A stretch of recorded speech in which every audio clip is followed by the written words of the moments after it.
সাংবাদিককে ধমক দেন আমরা অতবার আমার বুমে হাত দিচ্ছেন আপনার পরিচয় কি আপনার পরিচয় দাম করে আপনি খান এটা চুরি না তো ব্যাংকে তো ঢুকে টাকা ভাঙাইতে দেয় না এটা অবৈধভাবে কোনটা আছে আপনার হলো প্রকাশ্যে কোনটা টিপি হয় অবৈধ এটা বলেন বৈধ টাকা কোন জিনিসকে ছোট করে দেখা যাবে না তাইলে আমার কথা বুঝেন নাই এই জিনিসটা যদি উড়ান না আন্ডার এস্টিমেট করা ঠিক হয় না শুনেন আমি একজন সাংবাদিককে আপনি ঠিক আছে আপনি আবার আন্ডার এস্টিমেট করবেন কেন ব্যাংক তো বসতে দিবে না না এটা কে দিবে না আপনি করে খান এই ব্যবসা করে আপনি খান এটা চুরি না তো ব্যাংক আমাদের বের করে দিয়েছে সিরা টাকা ভাঙাইতে দেয় না ব্যাংকের ভিতরে কেন দিবে না ব্যাংকে করেন আপনি এটা বলেন আপনি এটা বলেন সমস্যা বলেন আপনি ওখানে যাই জিগান আপনার সমস্যাটা বলেন আপনার সমস্যাটা বলেন আমার সমস্যা নেই কেউই হনবো না ভাই আমরা আজকে তাহলে সাংবাদিককে ধমক দেন আমরা অর্থ মন্ত্রণালয়ে গেছি অনেক জায়গায় গেছি সাংবাদিক কি স্বাধীনতা নাই মানে আমরা আমাদের কাজ করতে আপনাদের সবারই স্বাধীনতা আছে আপনি আবার আমার বুমে হাত দিচ্ছেন আপনার পরিচয় কি আপনার পরিচয় তো আমি বলছি আপনারে বলছি না বুমে হাত দিচ্ছেন ওই যে এর কথা কইতাছি আপনি তো সাংবাদিকদের কাছে বাধা দিতে পারেন না আমি আরে কোনো বাধা দেই নাই আপনি তো ভিডিওতে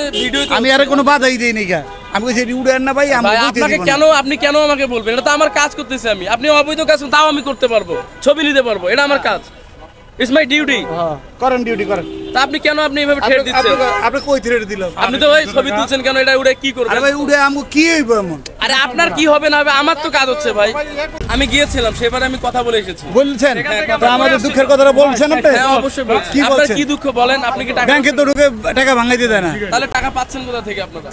কই থেকে টাকা সিরা টাকা তো ভাঙাইতে দিচ্ছে না আচ্ছা তাহলে আপনারা নিচ্ছেন কেন আবার সেটা ভাঙানো হয় কিভাবে এটা বাংলাদেশ ব্যাংকের লোকেরা জানে কেন ঢুকতে দেয় না বাংলাদেশ ব্যাংকে কথা বুঝেন নাই আমার এই জন্যই বলা আপনার সাথে কথা আপনার দুঃখের বিষয়টা বলেন আমি ওইটা বইলে লাভ হইব না তো আপনার কাজ হবে না কাজ হবে না কেন তাইলে উনি সাংবাদিক না ওইটা ভুল বইলা ভাবছে কিছু বলতে ভুল ভাবছে তার ভুল হইছে এটা আচ্ছা কাকা এই যে আমরা ছিঁড়া ফাটা নোটগুলো যেগুলো দেখছি এগুলো আসলে আপনারা কি করেন এবং এটা কোনো সমস্যা হয় কি না এটা বাংলাদেশ ব্যাংকে এটা মনে করেন শতকরা 10 টাকা কম 5 টাকা কম কিনা এটা বাংলাদেশ ব্যাংকে কাগজ লাগে আমরা 5 পিস করে ভাঙাই 5 করে যেটা আপনি এক সপ্তাহ পরে দেওয়ানো দরকার এটা এক সপ্তাহ পর দেয় আর যেটা সাথে সাথে দেওয়ানো দরকার সাথে সাথে দেয় আগে যেরকম ঢুকে আমরা ভিতরে কাজ করতাম মানে আজকে 3 বছর ধরে আমাদের ঢুকতে দেয় না বাংলাদেশ ব্যাংক এটা বলো অবৈধ ব্যবসা তারা বলতেছে না কিছু কিছু বাংলাদেশ অসৎ কর্মচারী আছে কিছু এখন এরা এই কথা বলতেছে আচ্ছা তাহলে যে ছিঁড়া ফাটা জনগণের যে টাকাগুলো ছিঁড়ে যায় আগুনে পুড়ে যায় বা পানিতে ভিজে যায় এই টাকাগুলো তাহলে জনগণ মনে করেন একটা লোকের 100 টাকা মিরপুরে পড়ছে আপনার মিরপুরে নষ্ট হয়ে গেছে এরা আইতে তার 100 টাকা আনতে আনতে তার কনভেন্স খরচ আছে কমসে কম 100 টাকা সে যদি জায়গায় 80 টাকা ভাঙে তার লাভ না এখানে আসতে 100 টাকা ভাঙাইতে তার 100 টাকা খরচ দিতে তো তাদের লাভ হইতেছে না মনে করেন আচ্ছা আপনারা কি চাচ্ছেন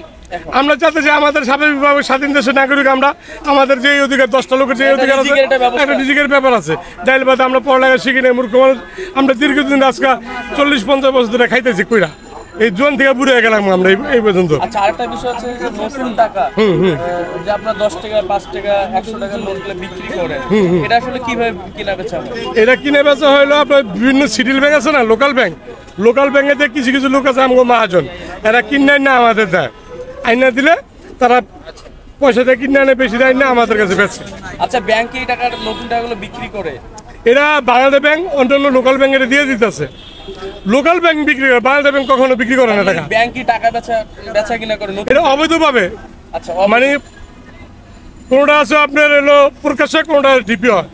আচ্ছা আচ্ছা এইভাবে করতে হয় বাংলাদেশ ব্যাংক তো কোনো বেচা কিনা করে না বাংলাদেশ ব্যাংক যেরকম সোনালী ব্যাংকের দিল সোনালী ব্যাংকে অসৎ কর্মচারী আছে এরা বিক্রি করে পাঠায় আমাদের মতন লোক আছে যারা 10 লাখ 20 লাখ পুঁজি আছে তাদের কাছে বিক্রি করে তারা বিক্রি করার পরে যে আমাদের যেরকম পাবলিক আছে ছোটো ছোটো দোকানদার ওই যে ওই পার দিয়ে গেছেন আপনি ওই পার তাদের কাছে বিলাই দেয় এইভাবে বাংলাদেশ ব্যাংক 1 টাকা দেয় 10 টাকা দেয় আপনাদের কি ধরনের কেমন কতটুকু লাভ হয় আর কি আমাদের ডেলি মানে 500 700 1000 1200 1500 প্রতিদিন হয় আল্লাহ 10 টাকার নোট 1000 টাকা বিক্রি করলেন নতুন টাকা কিনে আনেন কত এবং বিক্রি করেন আমরা কিনে আনি মনে 2300 টাকা করে মানে 230 টাকা করে 250 টাকা বিক্রি করি আচ্ছা 20 টাকা সামান্য লাভ 20 টাকা লাভ সামান্য ক্ষুদ্র লাভ হলে বিক্রি করি এই ঝড় বৃষ্টিতে বসে আপনাদেরকে যেভাবে আমরা দীর্ঘদিন ধরে করছেন মানে কিভাবে দিলে আপনাদের জন্য ভালো আমাদের বৈধতা বাংলাদেশ ব্যাংকের অথরিটি কাছে আমরা আবেদন করছিলাম আমাদের ট্রেড লাইসেন্স দেওয়া হোক যেভাবে ব্যাট ট্যাক্স নেওয়া হোক বাংলাদেশ ব্যাংক অ্যালো করে না আমরা অর্থ মন্ত্রণালয়ের কাছে গেছিলাম এরা আমাদের ডিনে করে পাঠিয়ে দিচ্ছে আচ্ছা ধরেন যেহেতু এইভাবে ব্যবসাটা চলছেই এটা যদি বৈধ করে দিয়ে আপনাদের মাধ্যমে আমাদের শুক্র আলহামদুলিল্লাহ তত ভালো হবে 30 টাকা বা 230 টাকা বেশি করে দিয়ে কিনে আনছেন এটা যে আপনাদের কাছ থেকে বাংলাদেশ ব্যাংক মানে বৈধভাবে যে নেয় তাহলে কি রকম আদর্শ আয় করতে মনে করেন আয় মানে যেরকম 1000 টাকা যদি বাংলাদেশ ব্যাংক 1000 টাকা দেয়, আমরা যদি 50 টাকা 40 টাকা বেশি চলে পার বান্ডিল, মানে 1000 টাকায় শুধু 50 টাকা বেশি নিলেই চলে, বেশি লাগে না। 40 টাকা 50 আগে বেচতাম না আমরা, আজ থেকে 7, 8, 10 বছর আগে যেরকম 1000 টাকায় আমরা 50 টাকা বেশি নিতাম, আমরা ফ্রি পেতাম বাংলাদেশ ব্যাংক থেকে। যেরকম রমজানে দেয়, কুরবানিতে ফ্রি দেয়, আমরা 1000 টাকা 1050 টাকা নিতাম। অন্ত বাংলাদেশ ব্যাংক দেয় হলো লোকাল ব্যাংকের দেয়, লোকাল ব্যাংক আমাদের মতন দালালের কাছে এরকম বেচ চালায়, বড় বড় দালাল আছে যারা বিক্রি করে, আমাদের মাধ্যমে আর বিক্রি করে না। আমরা ছোট ছোট লোকেরা হরে নিতেছি খামাখা। আচ্ছা, এইভাবে এই ব্যবসাতে কি কোনো আইনিভাবে আপনারা জটিলতা করেন? না, আইনি আপাতত চলে ঠিক, এই যে পয়সা রয়েছে ফুটের মধ্যে পয়সা, ওই যে উঠাই দিলে আমরা ব্যাগ লয়ে আবার যাবো, আবার যখন পুলিশ চলে যাবো। টাকা নিয়ে যায় বা না না না, প্রশাসন কোনো টাকা দেয় না। বা কেউ আসে আপনাদের উচ্ছেদ করতেছে? না না, ওই সময়তে বড় বড় অফিসার উঠে দেন, আমরা উঠে দেখা, পরবর্তীতে আবার এরা গেলে আমরা আবার লাগাই। মিডিয়া একটু এই যে যেরকম আপনি এই জিনিসটা নিতেছেন প্রকাশ করলে, ওদের কোন জায়গায় বাংলাদেশ ব্যাংকের গেটের সামনে, এই তো হ্যাঁ তোমরা মিডিয়ায় বক্তব্য দিছো, বাংলাদেশ কিছু কিছু বড় বড় অফিসার আছে পরিচিত, এরা বলতে এইভাবে আচ্ছা। এই